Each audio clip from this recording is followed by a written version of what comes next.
In today's video, I'm going to teach you how to set up exclusions in Microsoft Defender Antivirus using Intune. To get started, sign into the Microsoft Intune Admin Center using an administrator account.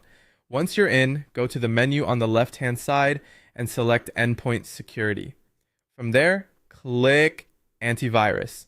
This is where you can manage Defender antivirus policies for your organization's devices. Next, select Create Policy. When prompted, choose the platform as Windows 10 and later. After that, select the Microsoft Defender Antivirus profile, then click Create. This profile is specifically designed for managing Defender settings on supported Windows devices, including antivirus exclusions. Now you'll be asked to enter a name and description for the policy. Give it a clear and descriptive name so it's easy to identify later, especially if your environment has multiple security policies.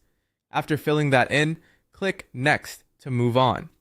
In the Configuration Settings section, this is where you add the exclusions you need. Depending on your requirements, you can define exclusions for files, folders, processes, or file extensions.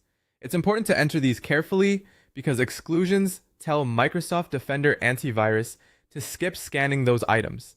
That can help avoid false positives or improve compatibility with trusted applications, but it should always be done thoughtfully to avoid creating unnecessary security gaps.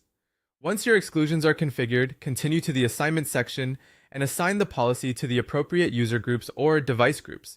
Make sure you target the correct audience, since this determines which managed devices will receive the settings. After confirming the assignments, complete the wizard by clicking Create.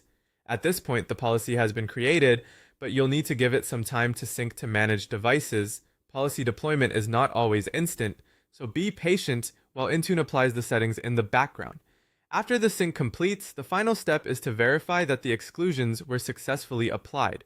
You can do this directly on a client PC by opening Windows Security, then going to Virus and Threat Protection, selecting Manage Settings, and then add or remove exclusions. You can also confirm deployment from the Intune Admin Center by checking the policy status there. That's the full process for setting up exclusions.